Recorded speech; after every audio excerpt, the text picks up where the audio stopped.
Aujourd'hui, nous rendons hommage à Calbo. On comprend tout de suite qu'on n'est pas face à un rap de surface. On est face à quelqu'un qui a pris le temps d'observer avant de parler. Quelqu'un qui n'a jamais confondu faire du bruit et dire quelque chose. Chez Calbo, chaque mot est posé, réfléchi, pesé. Rien n'est là pour remplir, rien n'est là pour impressionner inutilement. Son rap ne cherche pas à séduire, il ne cherche pas à rassurer. Il cherche à être juste, et c'est précisément pour ça qu'il touche fort. Calbo parle calmement, mais ce qu'il dit reste. Ça s'installe dans la tête, ça travaille avec le temps. Il ne te prend pas par la main, il te met face au réel, sans détour, sans maquillage, sans effets spéciaux. Il raconte la pression, celle qu'on ressent très tôt, parfois sans savoir mettre des mots dessus. La pression sociale, la pression du quartier, la pression de devoir choisir vite, parfois mal, parce que personne ne t'a vraiment appris comment faire autrement. Et il parle des chemins qui se referment, des opportunités qui n'arrivent pas, des illusions qu'on entretient pour tenir debout un peu plus longtemps.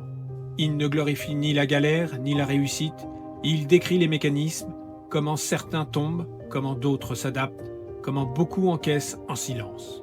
Son rap n'est pas là pour donner des leçons, mais pour éclairer les zones grises. Et ces zones grises, elles sont partout.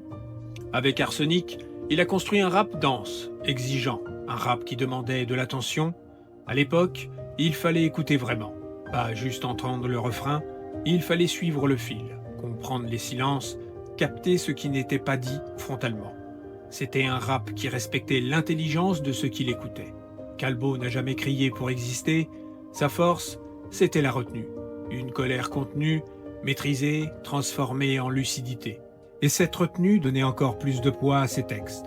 On sentait que ce qu'il disait n'était pas improvisé, c'était réfléchi, digéré, assumé. Il parlait d'échecs sans se plaindre, de galères sans se poser en victime, de colère sans la transformer en spectacle. Et aujourd'hui, dans un monde où tout est performance, où tout doit être visible, commenté, liké, cette sobriété prend encore plus de valeur. Calbo n'a jamais cherché à être partout, il n'a jamais saturé l'espace médiatique. Il apparaissait, il parlait, puis il disparaissait. Comme quelqu'un qui sait que la parole perd de sa force quand elle est trop fréquente. Cette distance, ce refus du bruit permanent a renforcé son image. Une image solide, respectée, presque silencieuse. Dans ses textes, on retrouve toujours la même ligne. Comprendre avant de juger. Observer avant de parler. Ne jamais simplifier ce qui est complexe. Il montre comment les trajectoires se construisent, comment certains choix te suivent longtemps, comment parfois tu avances sans vraiment savoir si tu fais le bon pas. Et quand on réécoute aujourd'hui, on se rend compte que ce qu'il disait n'a rien perdu de sa pertinence. Les décors ont changé, les codes ont évolué, les mots ont glissé, mais le fond est le même. Les mêmes tensions, les mêmes pièges, les mêmes promesses qu'on vend trop vite à ceux qui n'ont pas beaucoup d'options. Le rap de Calbo traverse le temps parce qu'il repose sur les réalités profondes. Pas sur une époque précise, pas sur une mode, pas sur un son à la mode. Il parle de choses structurelles, de choses humaines, de choses qui ne disparaissent pas. Il n'a jamais eu besoin de se construire une légende. Sa légende, c'est sa cohérence, le respect qu'il inspire, même chez ceux qui ne l'écoutent pas tous les jours. Parce que tout le monde sait une chose, Calbo n'a jamais menti dans ses textes.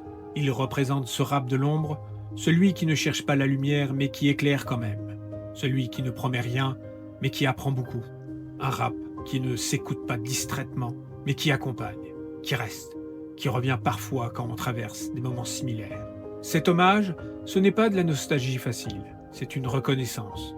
La reconnaissance d'un rappeur qui a choisi la droiture plutôt que la facilité, qui a préféré durer dans les consciences plutôt que briller vite et disparaître.